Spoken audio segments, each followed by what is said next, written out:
매주 화요일과 목요일마다 만나는 최양호의 국제시장 시간입니다. 오늘도 현대경제연구원 최양호 고문 함께하겠습니다. 어서 오세요. 네, 반갑습니다. 네, 반갑습니다. 자, 오늘은 이제 그 신격호 회장의 별세 소식부터 한번 좀 자세하게 다뤄볼 텐데 아무래도 이제 그 최양호 고문께서도 한국 경제 성장의 역사를 또 계속 봐 오셨잖아요. 일단 신 명예회장, 전 명예회장의 평가는 좀 그동안 어떻게 왔었어요? 제 개인적으로는 하여튼 하늘이 내려주신 디벨로퍼다. 정말요? 예, 그러니까 보시면은 이분이요 세계 부호 4대 네 번째 세계 부호였어요 옛날에는. 네. 일본에서 그 자산 버블이 있을 때, 네네. 그 가치로 따지니까 세계 4위까지 올라가시는데 디벨로퍼 이 보는 안목이 하늘이 내려준 부동산에 대한 감각이 있어요. 네네. 사실 롯데그룹이요. 이 부동산으로 관해서는 지금 그렇죠. 비상장까지 다 합하면 1위입니다. 그 정도로 굉장히 땅을 하고 네. 곳곳에 보시면은 반도 호텔을 롯데 호텔로 바꾸면서 네. 거기가 또 이 서울의 명당 중에 명당입니다. 그리고 사실 이병철 회장하고 사이가 안 좋았던 게 그 땅 갖고 사이가 좀 안 좋으셨어요. 거기를 삼성타운으로 만들어야 되는데 딱 가운데에 들어갔고요. 그다음에 뭐 잠실, 그다음에 저기 서초동에 롯데칠성 부지, 영등포의 롯데공장 등, 네, 그렇죠. 뭐 아주 이 디벨로퍼라는데 그 디벨로퍼가 자기만의 그런 땅의 디벨로퍼인 동시에 국가를 디벨롭 해주신 분이라고 생각합니다.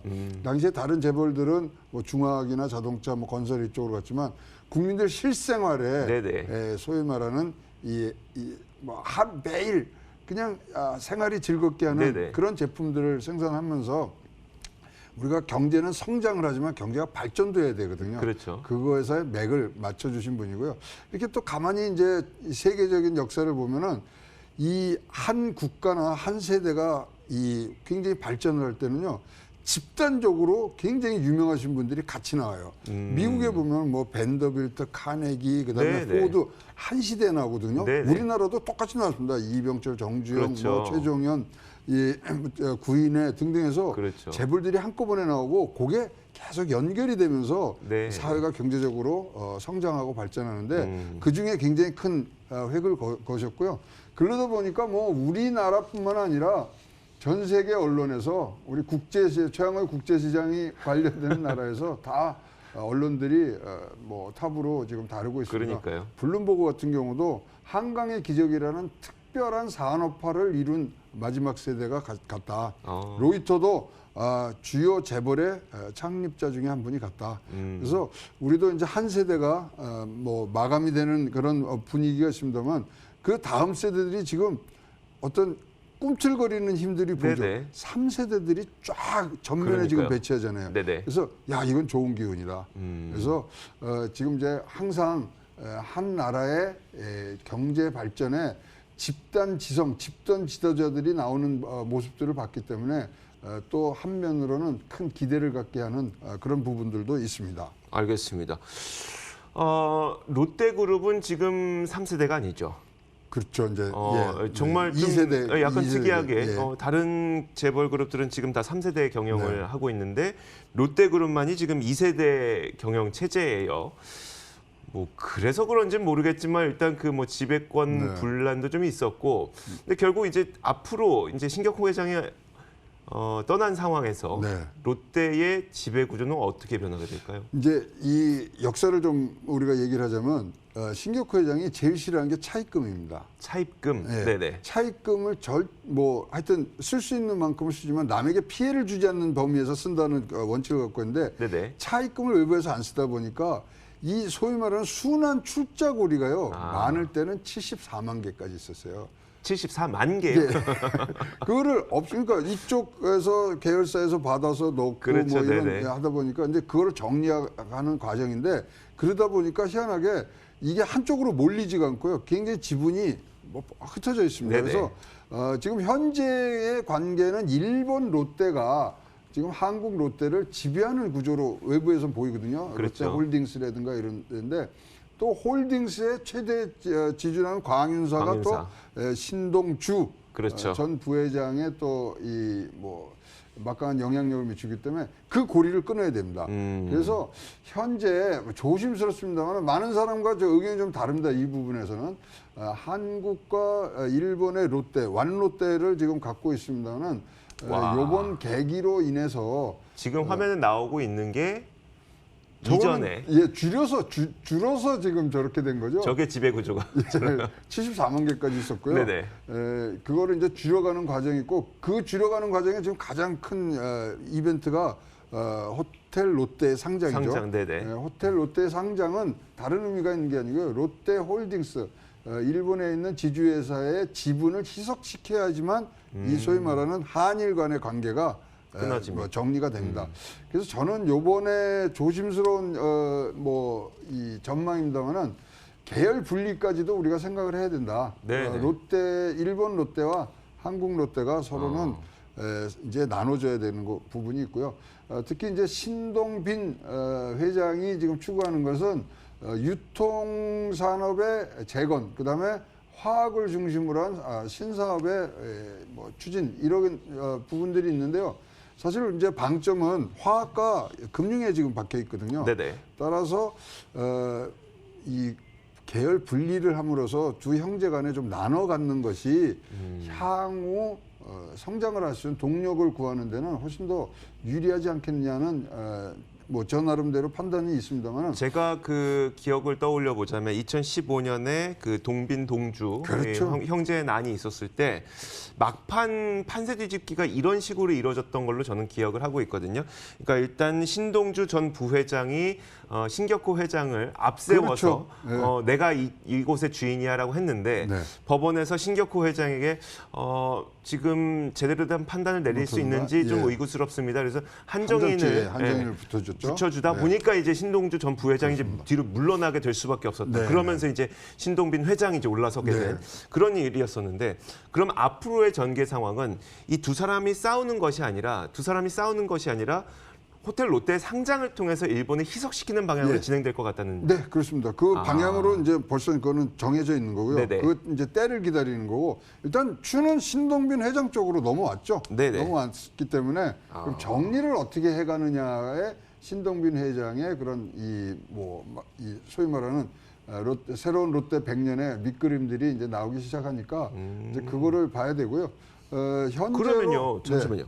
그러면 사실 우리가 그 경영권 분쟁이 났을 때 관련 기업들이 주가가 급등하고 상한가 치고 이거는 분쟁으로 인해서 누가 무엇인가를 그 주식을 사기 때문에 오르는 거잖아요. 근데 그런 일은 벌어지지 않을 거네요. 그러면. 지금 그 정리하는 과정에서도 굉장히 많은 그런 지금 말씀하신 국지전들이 벌어질 겁니다. 네네. 그래서 최대한 협상 테이블에 우위를 차지하기 위해서 서로 간에 이제 해야 될 거고요. 지금 4년째 신동주 회장은 롯데홀딩스에 자기가 이제 이사로 선임되는 것을 계속 요구를 하고 있습니다만은 그것이 이제 반대로 인해서 지금 무산되고 하고 있습니다만은 올해도 분명히 할 것 같아요. 그렇다면 그런 것들을 겪으면서 점점 더 계열 분리하는 것이 가시화되지 않겠느냐 보여주고요. 그래야 몸도 가볍고 신동빈 회장도 지금 해야 될 일들이 굉장히 많기 때문에 그런 부분들로 우리가 좀 나가지 않겠냐 조심스러운 것들이 있습니다만은 또 많으신 분들은 형제간에 화해를 통해서 한다는데 이 화해 조금 어려울 수도 있지 않겠냐 이제 보여지고요. 지금 일단은 시장에서는 굉장히 좋은 반응이라 그럴까요? 어떤 상승 기류를 타고 있기 때문에 이런 모멘텀은 계속 갖고 갈 수 있는 부분들이 좋고요. 사실 신동빈 회장 굉장히 국제적인 이 스탠스를 갖고 있습니다. 우리나라 재벌 총수 중에 트럼프 대통령하고 30분 이상 만나서 단독 면담한 유일한 사람이거든요. 루이지애나의 석유화학 공장 셰일게스를 통한 이 석유화학 공장 투자한다 그래서 만나서 얘기를 했고요. 신동빈 회장 결혼식 때는요, 일본 총리 3명이 옵니다. 아, 그래요? 네. 그리고 신동빈 회장의 부인 되시는 분은 왕세자비의 이 간택 후보 중에 올라갈 정도로. 그랬었어요. 예, 그런 정도로 또 그쪽에 관계가 좋고요. 아베 총리 친구죠, 둘이. 그래요? 네, 친구입니다.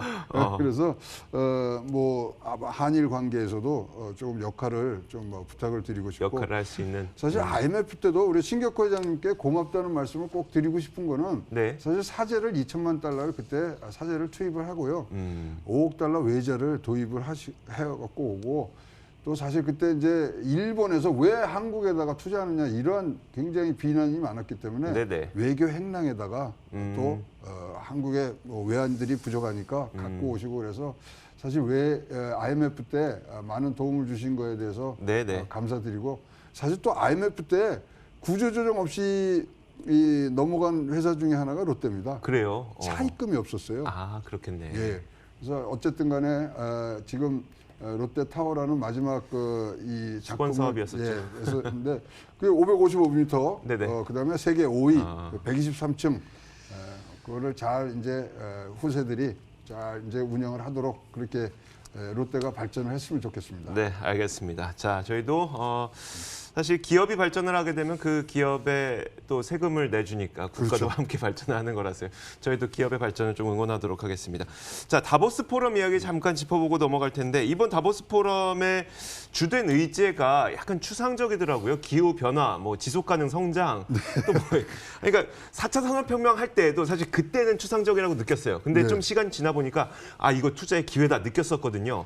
기후 변화, 뭐 지속 가능 성장 이것도 좀 그런 식이 되겠죠. 4차 산업혁명 말씀을 드리면 사실 클라우드 슈밥이 이제 뭐 이 의장 아닙니까? 근데 네네. 자기가 책을 써요. 네. 인더스트리 4.0. 그렇죠. 그거 프로모션한 게 2016년대 4차 산업혁명이고 당시에 제가 놀란 거는 우리나라하고 독일 거기 이외에는 4차 산업혁명이라는 얘기를 안 했어요. 네. 미국 가서 야 4차 산업혁명 그러면 무슨 소리야? 너 이상한 거 갖고 왔다. 뭐 이럴 네네. 정도로 했는데 일단은 자리를 잡아가는데 요번에 근간을 뭐 지금 말씀하신 대로 굉장히 추상적이고 네. 이게 뭐 또 무슨 이 부자들 모여갖고 말이에요. 노름하는 것처럼 됐는데 지금 이 인식은 있습니다. 기본의 이 자본주의가 4차 산업혁명을 담을 수 있는 그릇이 아니라는 판단에는 모든 사람이 동의를 합니다.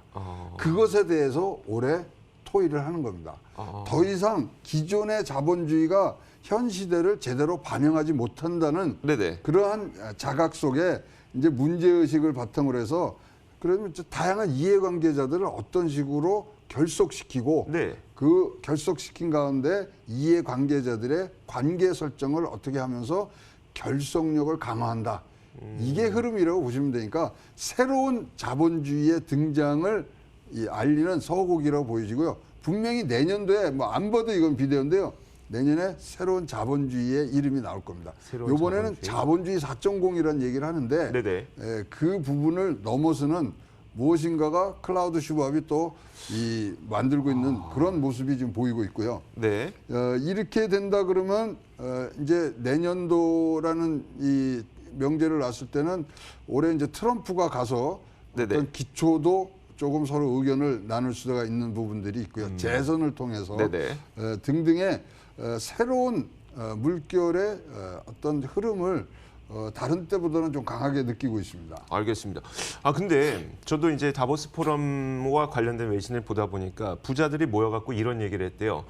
내가 앞으로 돈을 어디에다 넣어야 될지 모르겠어서 여기 왔다. 맞아요. 그러니까 내 돈을 난 지금 돈이 넘쳐나는데 그 돈 어디에다 넣어야 될지 모르겠다. 사실 그 돈이 들어가는 곳이 우리의 투자의 기회이기 때문에 이런 내용을 좀 어떤 힌트를 얻을 수 있을 만한 내용이 이번 다보스 포럼에서 나올까요? 1번 헬스입니다. 예, 이제 지금 보시면 큰 흐름이 생겼어요. 네. CES에서도 네. 이 뭐 5G나 AI가 지금 디지털 헬스케어에서 완전히 네. 이제 소위 말하는 상업화, 현실화가 됐거든요. 근데 이번에도 의제 1번이 헬스 퓨처예요. 인구 고령화 시대를 대비한 헬스 시스템을 구축한다. 네. 플러스 보편적 의료 보장을 달성한다. 이게 1번 주제로 나왔습니다. 따라서 지금 이런 의료계 부분들이 굉장히 눈에 띄고요.